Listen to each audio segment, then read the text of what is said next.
asalaamaaleykum mbokki Dagana ñu ngi leen di nuyu bu baax di leen ziar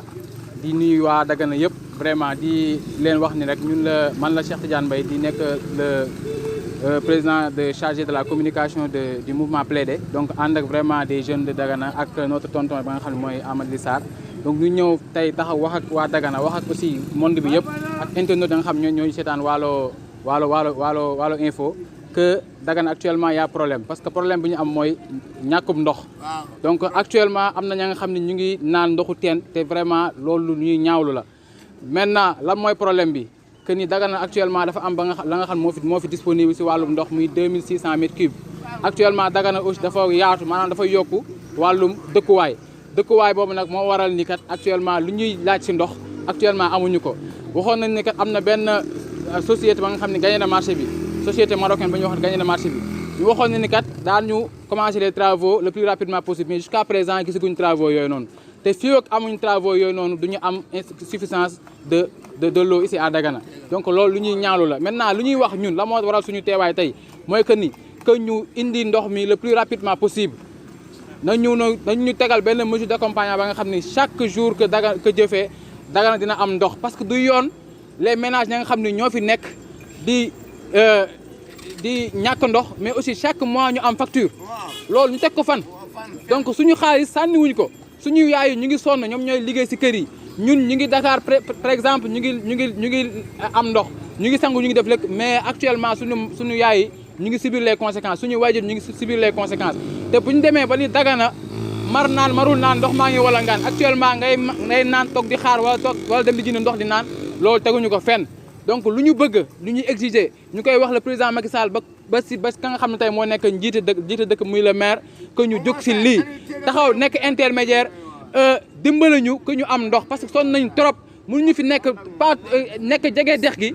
jege ndox mi te mënuñu am ndox loolu c'est inadmissible tey Dagana tey waroon na nekk benn dëkk ba nga xam ni kenn du am lu ñuy wax mais du ñàkkum ndox donc ñuy woo ñëpp ñuy woo ñi nga xam ne ñooy autorité étatique yi ñuy woo aussi autorité municipale yi ñu dimbali ñu si loolu donc lu ñuy wax nag tey mooy que ni lii mooy plan A bi mooy wax ak askan bi wax ak presse bi que ñu xam ni kat lii moo am Dagana ñëpp dañu dégg maintenant fekkente ni lii dans 1 mois wala dans moins d'1 mois lii saafaruñ ko dinañ wàcc si tali bi incha allah bi wane suñu bopp que ni kat ñun on a besoin de notre liquide précieux donc loolu moo nekkoon kaddu yi di leen wax di leen avertir nag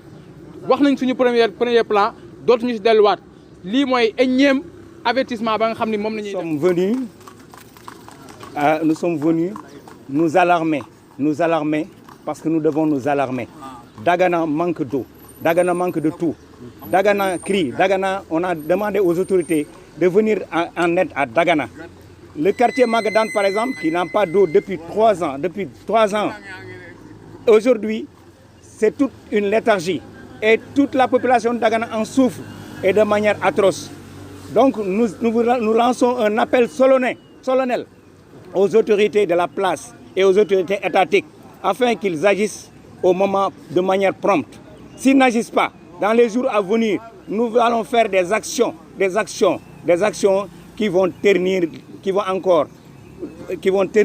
l'image de marque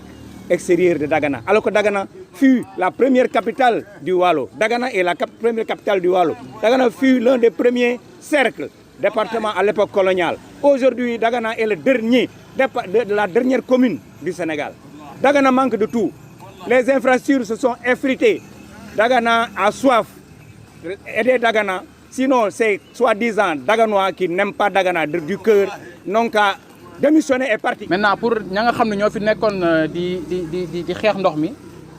ñu leen di nuyu bu baax a baax je pense que la fois passée ba ma demee émission nuyu naa leen publiquement te le mouvement Plaider sol na daalam dem ba si le coordonnateur di Aybala Sakho yëgal ko ni kat ñun suñu saw yéen ngeen ñëw coiffé nañu parce que ay xale nañu ñun ambition bu ñu am moom la ñëpp am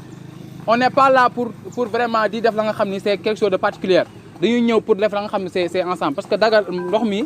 du Aybala moo ko moom du Waalo du ànd xeex suñu ndox moo ko moom du Plaider moo ko moom du tonton moo ko moom ñëpp ko moom luy métti si ñëpp lay daal donc je pense que ñun suñu wareef def nañ ko je pense mooy que dem nañ si le coordonnateur de ce collectif wax ak moom ni kat suñu sago yéen tax ngeen ñëw devant la scène parce que ñun lu ñu mën mooy initier te jàpp nañ def ngeen seen wareef ñun tamit dañu bëgg def seen wareef mais ñu jiital leen ko comme que yéen a nekk ci dossier bi et puis le mouvement Plaider vraiment amul benn xaarma yàlla ak benn mouvement à Dagana lu ñu bëgg rek mooy suñu ndox mi mu saafara te bépp appel ba nga xam ni Dagana woote na ko rek mouvement Plaider teew na fa ba la fois passée bi en collectif bi di xeex ndox mi mouvement Plaider ñëw na donc je pense que pour loolu noonu y' a pas souci y' a pas de problème parce que dem nañu ba si coordonnateur wax mouvement Plaider je pense que wax naa ko waxati ko waxaat ko donc le président peut me servir de témoin et les autres membres et ñi nga xam ne ñoo nekk fii donc Plaider plan d' action et d' intervention pour un Dagana émergent c' est vrai que loolu indiwuñu fi ndox moo ñu fi indi mais bon dañuy leeral Dagana yëpp que ni xam ni kat le mouvement Plaider est là pour contribuer au développement de Dagana. Le mouvement Plaider est là pour faire des actions politiques de gestion ou une politique de développement de la commune de Dagana en intervenant dans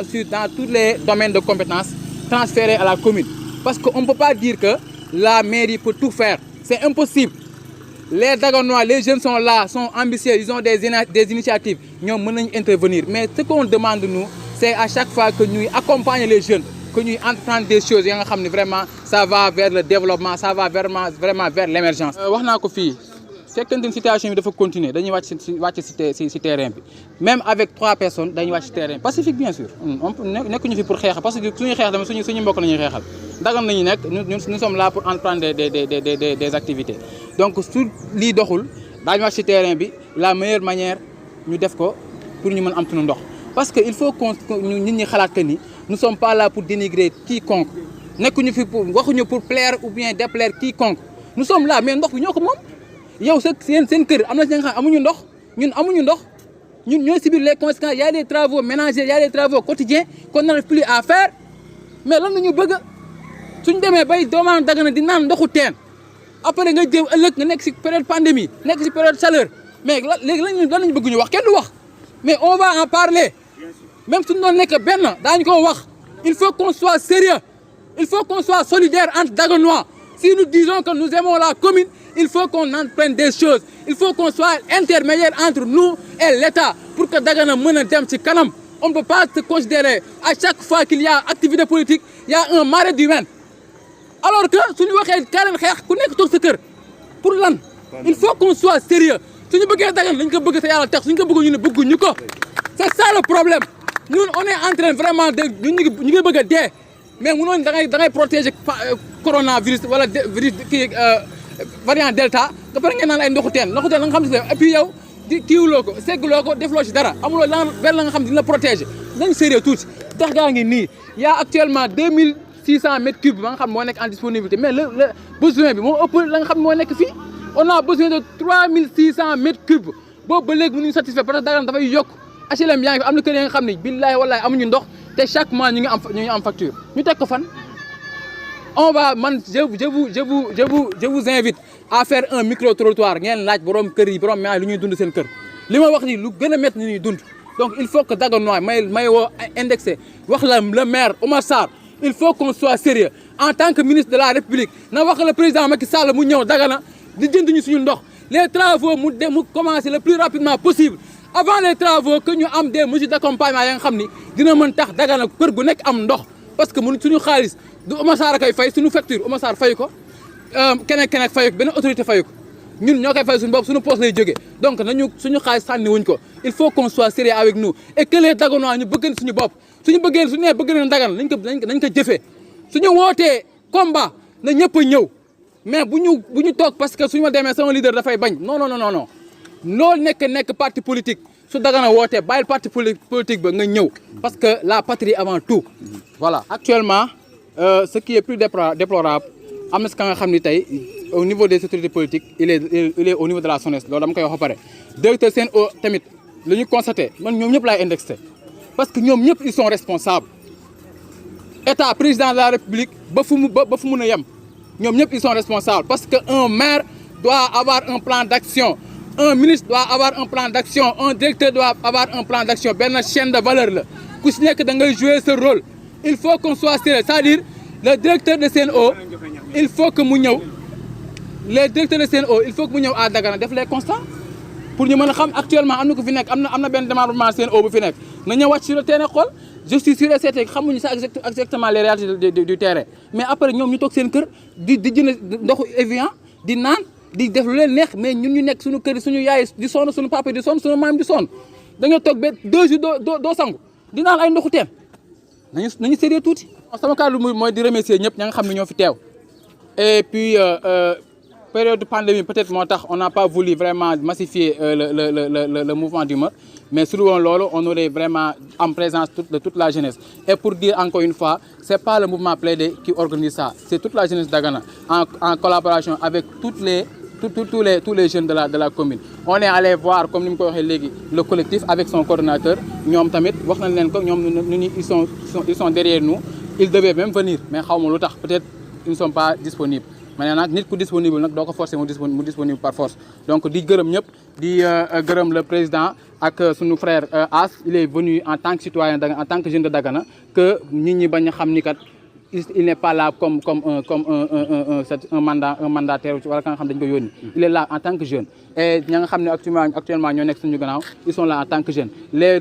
membres de Plaider ñi nga xam ñoo nekk à Dakar partout ils sont ñoom ñu ngi leen di ziar nuyu bu baax di leen ziar di leen gërëm di nuyu suñu tonton Amadou Sarr gis nañu intervention au niveau des réseaux sociaux vraiment ñuy def ay mbir yu am solo encore une fois